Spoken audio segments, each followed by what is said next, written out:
Hello, this is Yasmin. यहाँ के एक बहुत इंपॉर्टेंट क्वेश्चन को हम देख रहे हैं, एस्थमा। ठीक है, ये भी नीट पीवाक्यूज के अंदर ही आया है। इसे हम देख लेते हैं क्या बोल रहा है। Asthma may be attributed to. अब ये एस्थमा में एक्चुअली होता क्या है, तो एस्थमा जो कंडीशन है, this is an allergic condition, जहां पर किसी की भी बॉडी जो हो जाती है एक्सैजरेटेड रिएक्शन शो करती है। एलर्जी को हम शॉर्ट में क्या लिख सकते हैं कि एक्सैजरेटेड रिस्पॉन्स जब शो करती है हमारी बॉडी, तब हम उसे कहते हैं कि एलर्जी है। Bacterial infection of the lungs, की बैक्टीरियल इन्फेक्शन की वजह से होता है क्या, तो इन्फेक्शन का कोई लेना देना नहीं है एस्थमा में।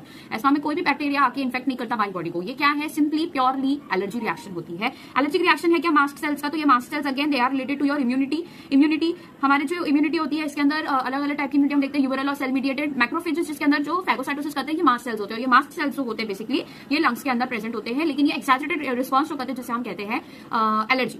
इन्फ्लेमेशन होता है क्या ट्रैकिया का, नहीं, कोई भी इन्फ्लेमेशन नहीं देखा जाता। एक्यूमुलेशन ऑफ फ्लूइड होता है लंग्स का, नहीं, this is seen in pneumonia. ये जो एक्यूमुलेशन ऑफ फ्लूइड कह रहे हो, this is the case of pneumonia. तो यहाँ पर अगर आप एक बार ये देख लो स्ट्रक्चर, तो आपको अच्छे से समझ में आ जाएगा। जैसे हमारे हेल्दी लंग्स है और ये एस्थमेटिक पेशेंट के लंग्स है।